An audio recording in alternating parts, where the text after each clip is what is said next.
Your 3 big questions about the Neutron Rocket answered today. So guys, today I've got 3 big things to discuss about Rocket Lab's new Neutron Rocket.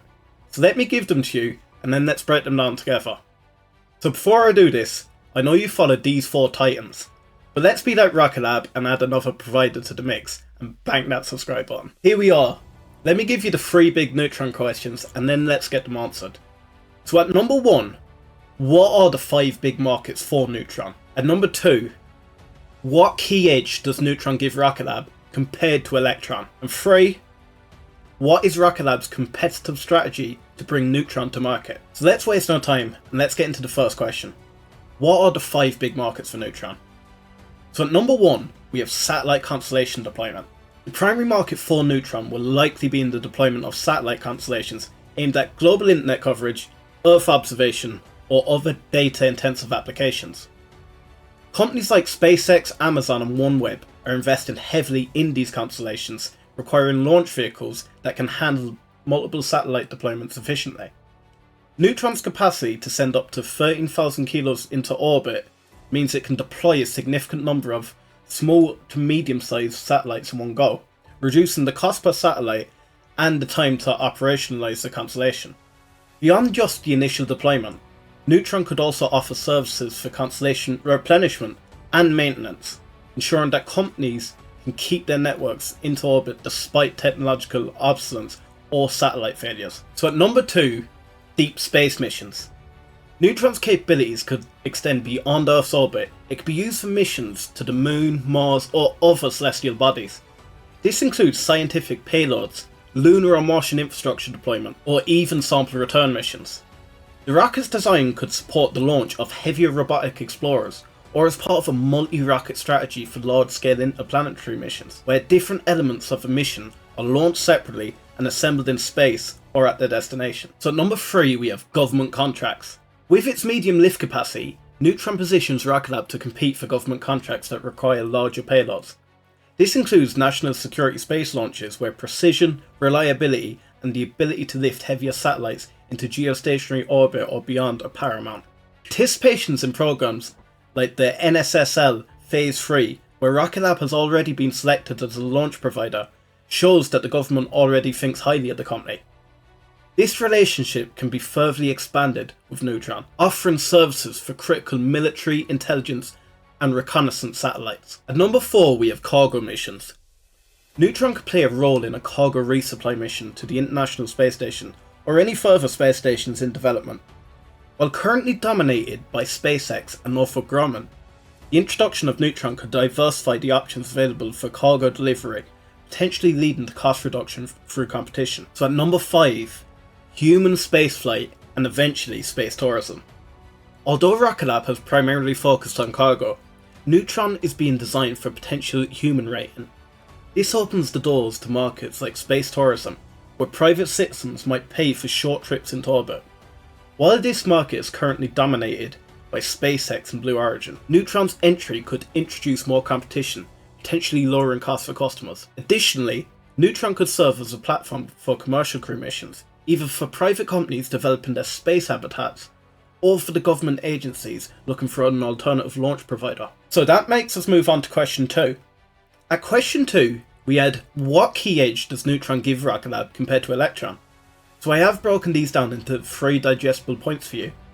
At number 1, we have payload capacity. So while Electron has carved out a niche for small satellite launchers, Neutron's ability to lift significantly heavier payloads, that's up to 13,000 kilos to low Earth orbit, opens up an entirely new market segment, from large commercial satellite missions to crewed missions. So at number 2, we have reusability.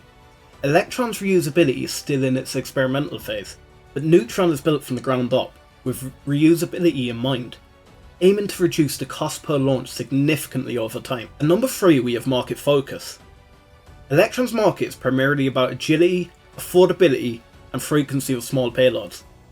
Neutron, however, targets the heart of commercial space market, where larger, more complex payloads are common, and where economics of scale and reusability play a crucial role. So hold up, we are the new kid in this space. It's just like Electron, we're trying to be a small channel to reach extreme heights, so please follow along the journey and smash that subscribe button. That now takes us on to question 3. Let's now look at Rocket Lab's competitive strategy for Neutron, and then, after that, because you've made it this far, I'm going to give you a bonus. I'll give you a market forecast and tell you how many shares you need of Rocket Lab to be a millionaire under 3 bullish scenarios. Diving into the competitive strategy, we can begin by looking at cost efficiency first. Rocket Lab aims to offer Neutron launches at a competitive price, leveraging the economics of scale and reusability. The pricing strategy will need to balance the cost of developing and operating Neutron against the market rates by competitors, like SpaceX's Falcon 9, ULA's Atlas V, or Ariane's Space Ariane 6. By targeting a launch cost that is competitive, yet potentially lower than some traditional medium lift providers, Rocket Lab could attract customers looking for a cost-effective solution without compromising on reliability. Rocket Lab will need to seek strategic partnerships. By building on current partnerships, Rocket Lab could seek an alliance with satellite manufacturers for integrated launch solutions, or with other space tech companies for comprehensive mission packages. These partnerships could drive demand by offering turnkey solutions for satellite design all the way to launch. Rocket Lab's strategy of vertical integration has allowed them to control costs and quality with Electron. Continuing this with Neutron, especially by producing components like the Archimedes engines in-house, could help maintain competitive pricing and timelines. They will also start to leverage their existing launch facilities and potentially expand them, meaning Rocket Lab can offer launches for less than congested sites. This might translate into quicker access into space for clients. The strategic location could also mean favourable launch windows for certain orbits. And let's not forget reusability.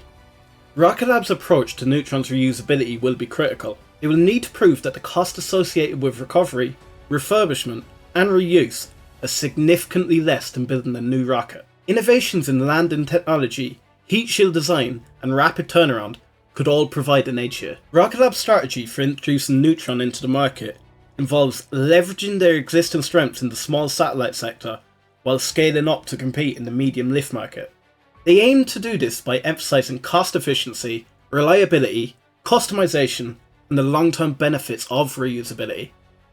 By entering the new markets, Rocket Lab not only broadens the service offerings, but also allows itself to be a versatile player capable of serving both emerging and established space industry needs, thereby challenging the status quo in space launch services. Investing in Rocket Lab is not just about launch though. Have you ever wondered if investing in Rocket Lab could turn you into a millionaire?